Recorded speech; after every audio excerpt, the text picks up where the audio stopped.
Called it. So what did I just call? Well, the relationship between Silco and Jinx and Jason Victor.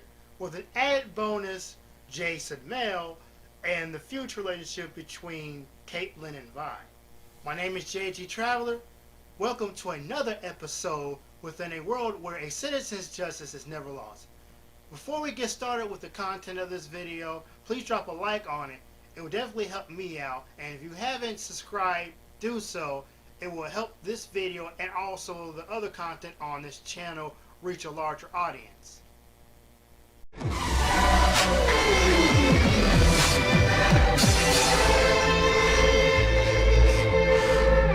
Quanta Filmations, unique as in the eye of the beast.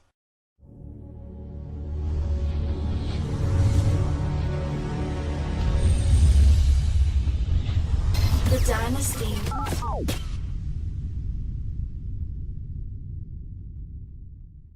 Forgot to mention this. There are some people that came to me privately from my last video review was posted on Act 1 that I mispronounced Clogger. It's supposed to be Clagger, but this is my reasoning and my message to all of you. I accidentally did that on purpose. And that's because, me personally, I have no respect for bullies.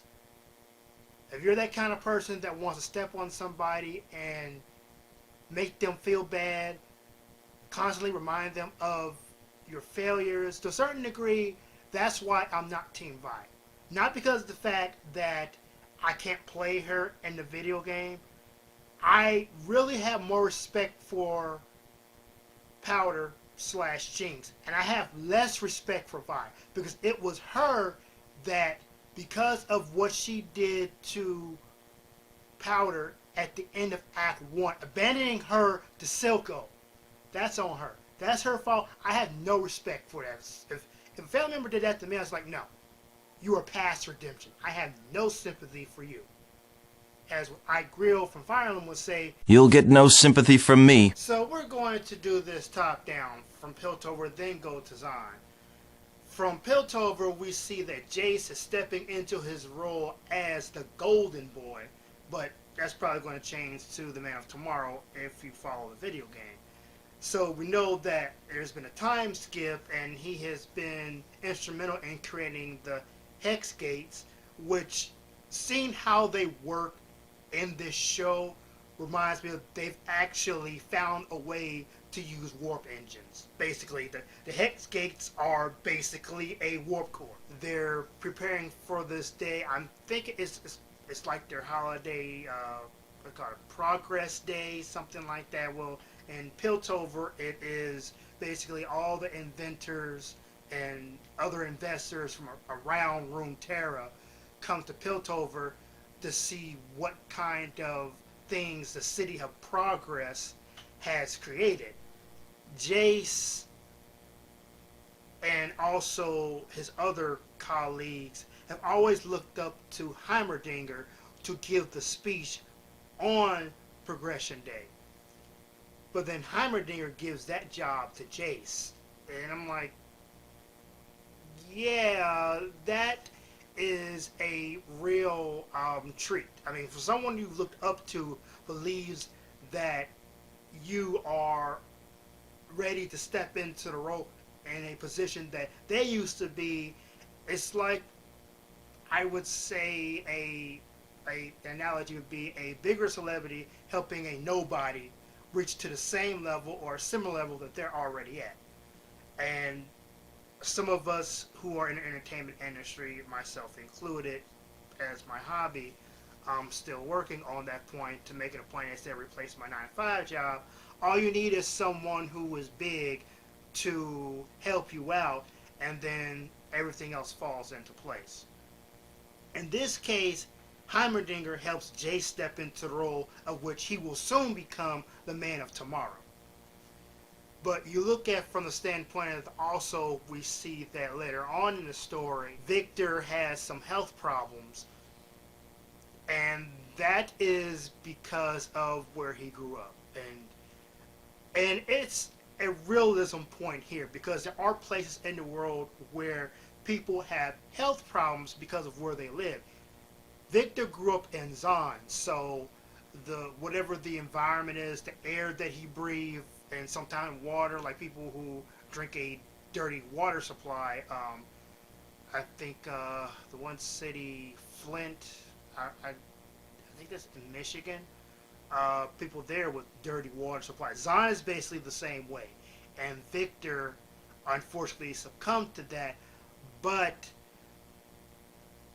as what the story is, like for those of you who see where this is going, for those of you like me, I play the game and I also look at Arcane, but from a writer's standpoint, I see where this is going.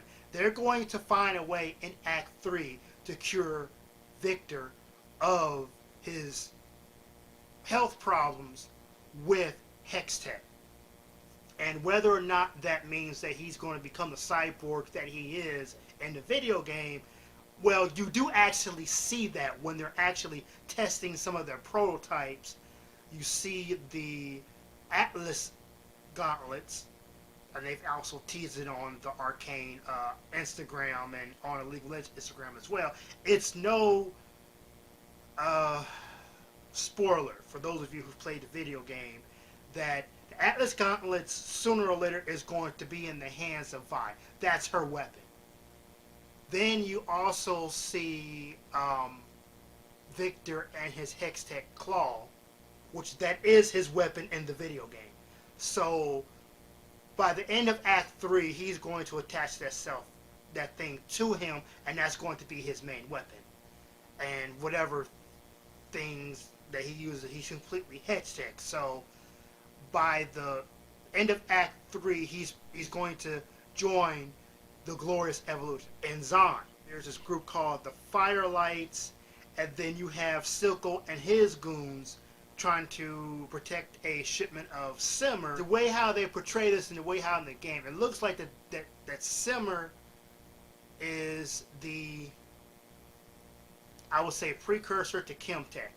And from what I've read, correct me if I'm wrong, according to the lore, those of you who are deeper into the League of Legends lore, Chemtech rivals Hextech to a certain degree, but it's more scientific than magic and whatever, like with the technology and whatnot. And there are some of his goons, one in particular, that has a cyborg arm. Like, I get Winter Soldier vibes from her when Vi goes on her own investigation with Caitlyn to Zon to find out who attacked this airship that had a shipment of Simmer in it, and their trail leads them to Jinx with the way how they did the Riddler in Gotham. Like, he was borderline, no, he wasn't borderline. He was dissociative identity disorder. He has split personality. Whereas Jinx, it looks more or less that she is schizophrenic, probably paranoid schizophrenia. So the way how they wrote it, like in the how in the story how they showed you like these kid-like drawings, and I'm thinking that, and then like you see in the animation how she makes these certain twitches, and even the voice action itself, you hear in the sounds. Great job, by the way. The way how they portrayed Jinx, it's like, you know, she's the crazy lady over Runeterra, and you're thinking it's like she's completely psycho, and she's also loose cannon. That's what they call her, loose cannon. Jinx loose cannon. Even though they say that she works for Silco, he's technically her next adopted father. I mean, the way how they shared, and even there's a scene where they went to the same river that Vander tried to kill Silco. Silco had this metaphysical, spiritual philosophy about how he came up out of the water and was a new person. And I'm like, okay, yeah, baptism much. And he believed that the personality, the life of Powder, was holding Jinx back. And so his way of getting rid of that is the corrupted waters and the river of Zon. And you see this play out in the way like how they going back to how the visuals of the drawings that Powder used to draw throughout Zion in their home and whatnot, and you see that going through Jinx's mind. And I would say when they did the Riddler in Gotham, it gave me the same type of vibe. And then you also have the geopolitical aspect of it with Jace being appointed to being a counselor because of this, like, I would say that this was I don't want to say it was a big spoiler, because you knew that he was going to get into some kind of position of power within Piltover to be able to do what he did to where he is in the game.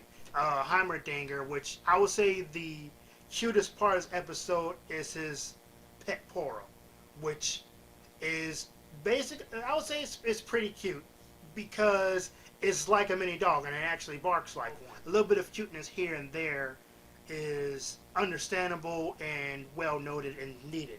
And I would say, like, the next thing I like to be the last but not least, you have Jace and Mel.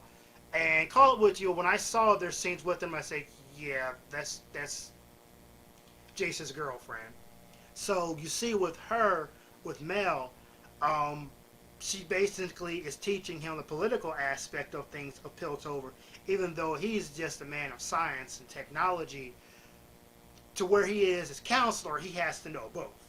And being a politician and her being experienced in that, well, yeah, you would kind of expect that he's going to need a tutor, and what better way is to have someone like Mel teach him. And I guess as an added bonus, they're seeing each other. Now, man, whatever. You know, he's making deals all over the map, as you can see. Not really an eye-opener, because when you're in politics on that level, you're going to have to make those kind of deals and hook up with people that are the unlikely ally. But all is to say that Jace didn't really have a thing for her, even though she made the first move. Whatever. So, some of the things that I've actually seen, like, these are my predictions that I've seen. We haven't seen Warwick yet. And there have been rumors that have been circulating around the internet that Vander is going to come back as Warwick. And because the fact is there are interactions between him, Vi, Jinx, and Sins, just like so. You were there. Let me forget. Zod gave me claws long before you did. The fear in your eyes, I've seen it before. Zod needed you. Who taught you how to punch? We do see at the end that Victor goes to this guy that may or may not be singed, which I think it is singed because they mentioned in Act 1 that he was a scientist that was with Silco, and you do see that Singed to a certain degree must be a lot older than Victor because they met when Victor was really young and Zon. So they have some kind of history, and Victor knew that Singed was in Zon somewhere. And I'm thinking that after Silco became this kingpin level mob boss, they split ways or they still keep in touch with each other. I really like, coming on the outside, you don't see it, but from the inside who played the game, it gave me a little bit more insight to how close most of the Piltover champs are together. And the way how they wrote it in the show, that the relationship between Jace and Caitlyn, not only because not just their childhood friends, Jace is Caitlyn's new employee. She's always on the case. She has this knack for detective work and things like that. And you see, like, the kind of stuff that she does in there gave me a lot of NCIS vibes. or CSI vibes, and she's always on the case. And unfortunately, it might go as the way how they're portraying Marcus is set up to fail.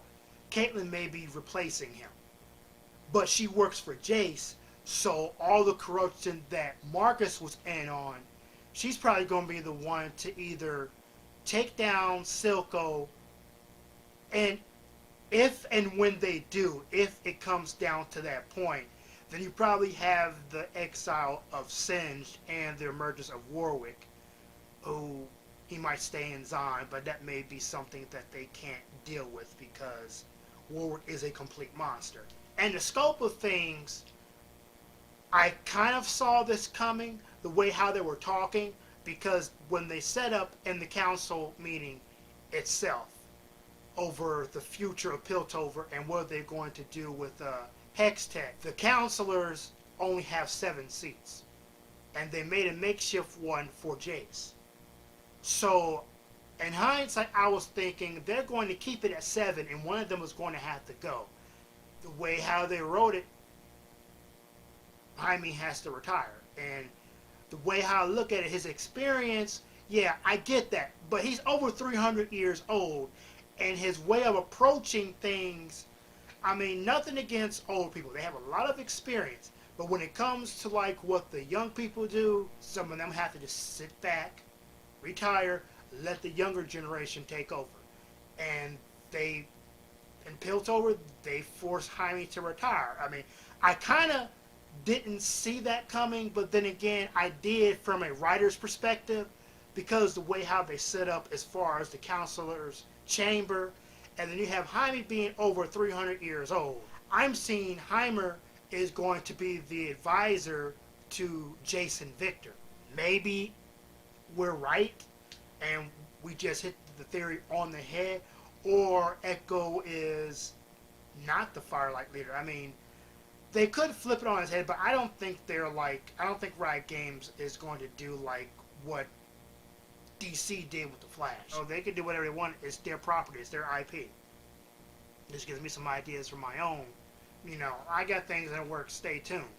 And until next time, I'll see y'all later.